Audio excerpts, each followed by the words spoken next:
जय हिंद। साथियों, मैं हरकेश बहादुर, ग्राम प्रहरी, जिला अध्यक्ष महाराजगंज। साथियों, हमारे उत्तर प्रदेश के ग्राम प्रहरी चौकीदार जो अथक प्रयास करने के बाद हम लोगों के समक्ष जो सरकार द्वारा वेतन वृद्धि की बात आज तक होते आया है, इस वेतन वृद्धि को लेकर हमारे ग्राम प्रहरी अभी आज तक इनको निष्कर्ष नहीं मिला कि वेतन वृद्धि हुआ कि नहीं हुआ, कब होगा। साथियों, हालांकि हमारे कई ग्राम प्रहरी निरंतर धरना दिए, संघर्ष किए, लेकिन इनका मानदेय में वृद्धि अभी आज तक नहीं हो पाया।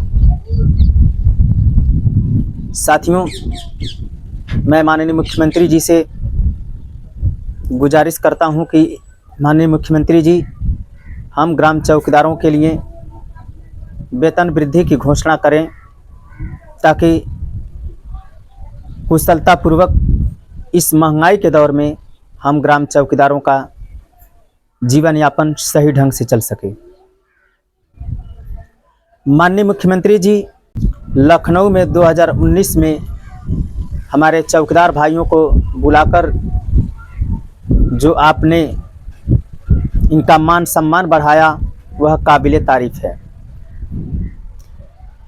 भरोसा एक जताए ग्राम प्रहरियों को कि आपका मानदेय बहुत कम है, हमारी सरकार बहुत ही जल्द इस पर विचार करेगी और आपके मानदेय में वृद्धि अवश्य होगा। लेकिन वह विचार अभी आज तक आपके मन में है। अभी आज तक वो जाहिर नहीं हुआ कि ग्राम प्रहरी किस हाल में जी रहे हैं, किस तरह से अपना परवरिश कर रहे हैं। इस बकरीद के त्यौहार में, ईद के त्यौहार में, दशहरे में, चुनाव में, परीक्षाओं में, बैंकों पर, स्कूलों में, हर जगह चौकीदारों को तैनात किया जाता है और यह अपनी ड्यूटी भली भांति देखते रहते हैं। चौकीदारों को मात्र वेतन के रूप में अभी आज तक सिर्फ 2500 रुपया मिलता है, जबकि कई यूट्यूब चैनल पे हम लोग देखते हैं, यूट्यूब चैनल के द्वारा कि सरकार की तरफ से घोषणा हो रही है कि चौकीदारों को 18,000, 20,000 दिया जाएगा, आशाओं को 15,000 से 22,000, शिक्षा मित्रों को, होमगार्ड, पीआरडी को, सभी लोगों का मानदेय में वृद्धि होने का यूट्यूब चैनल द्वारा सुझाव मिलता रहता है। लेकिन जब हम लोग इंतज़ार कर लेते हैं कि इस महीने से शायद होने वाला है, वो महीना हो जाता है ख़त्म, फिर एक नया वीडियो आता है, फिर हम लोगों का उम्मीद उस पर लगा रहता है कि इस बार हो सकता है कि मुख्यमंत्री जी हम लोगों के मानदेय में वृद्धि करें, लेकिन ऐसा नहीं होता है।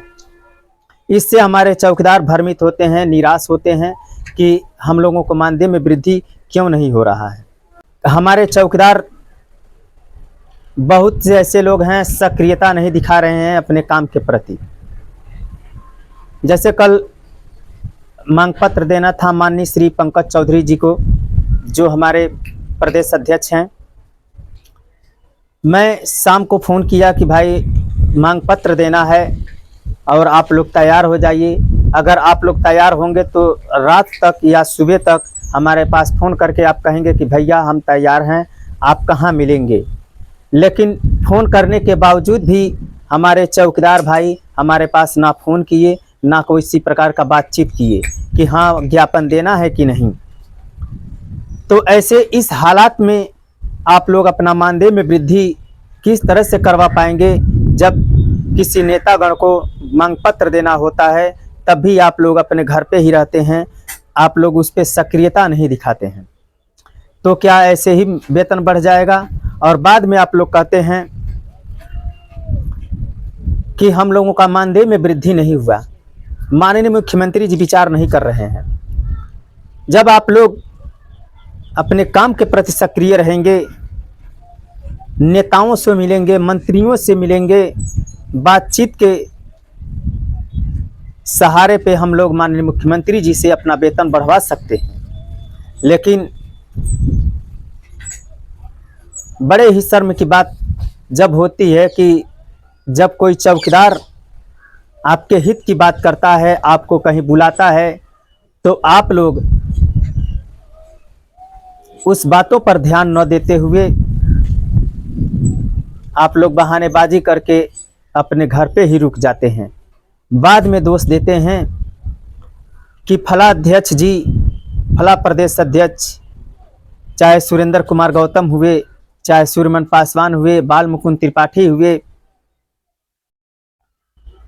प्रेम सिंह जी हुए, सतीश प्रधान जी हुए, अश्वनी सरोज जी हुए, ऐसे कई लोगों पे आप लोग अपना दोष थोप देते हैं कि गलती इनकी है।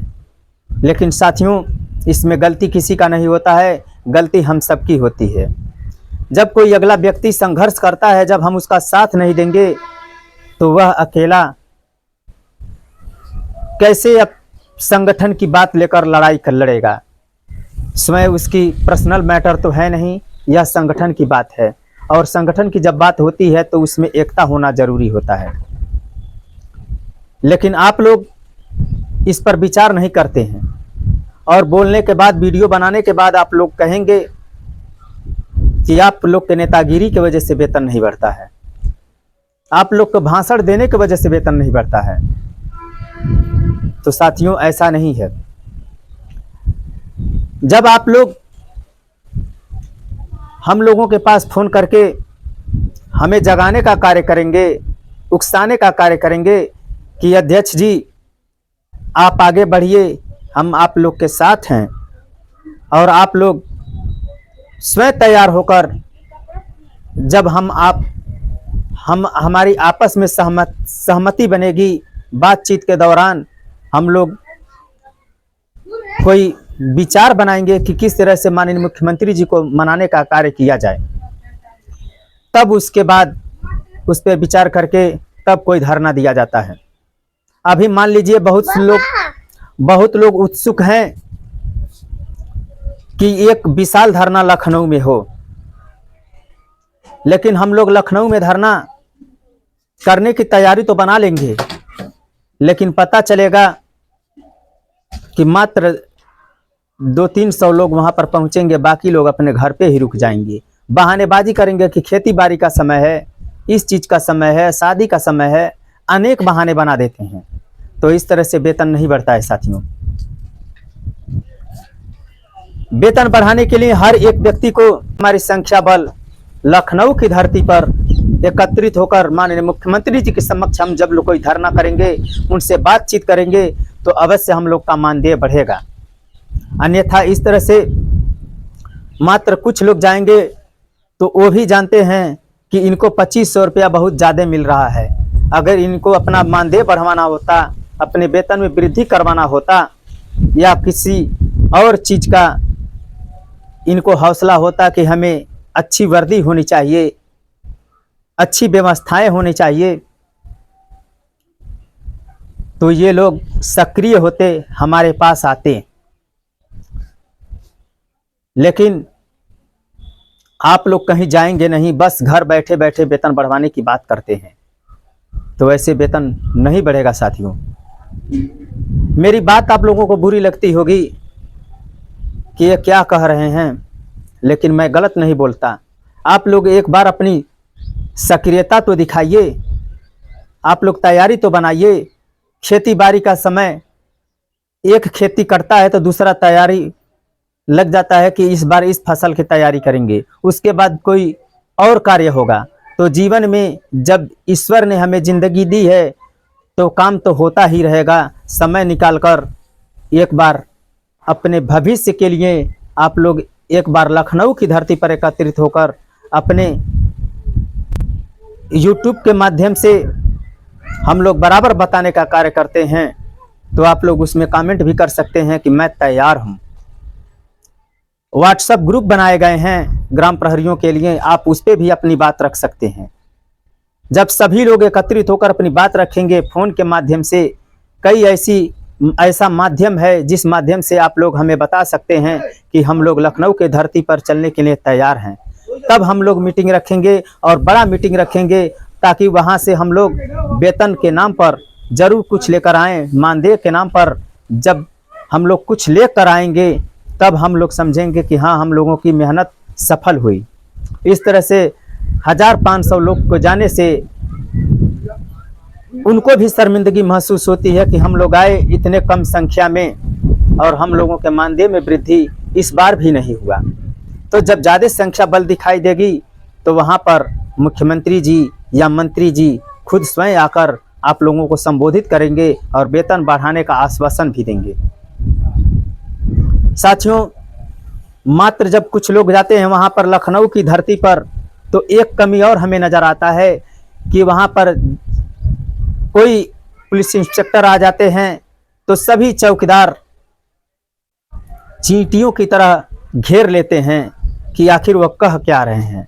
साथियों, धरना और मीटिंग का मतलब ये होता है कि जिस काम के लिए आप आए हैं आप उसी जगह पे अडिग रहें, वहाँ से आपको हिलना नहीं है।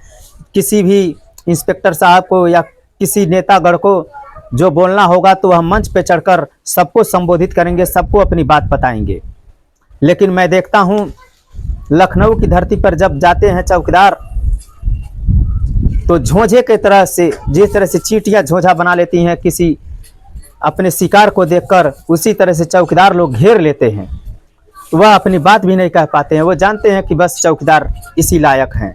और उसके बाद जब समय होता है धीरे धीरे चौकीदार स्टेशन के तरफ निकलना शुरू कर देते हैं। तो इस तरह से वेतन नहीं बढ़ता है। वेतन बढ़ता है संघर्ष से। कई विभाग लखनऊ की धरती पर लाठियां भी खाए हैं, तब जाकर आज उनका मानदेय अच्छा हुआ है। तो जब हम लोग वहां पर अडिग हो जाएंगे कि जब तक कुछ मिलेगा नहीं तब तक हम लोग हिलेंगे नहीं, तब जाकर हम लोगों के वेतन में वृद्धि होगा। साथियों, इस तरह से आप लोग घर बैठे वेतन बढ़वाने की फिराक में रहते हैं तो ऐसा कदापि नहीं हो पाएगा। आप लोग अगर अपना वेतन बढ़वाना चाहते हैं तो एकत्रित होकर संगठन बनाकर सब लोग इकट्ठा होकर यदि धरना देंगे या बैठक करेंगे, तब जाकर सरकार उस पर विचार करके हम लोगों के मानदेय में वृद्धि करेगी।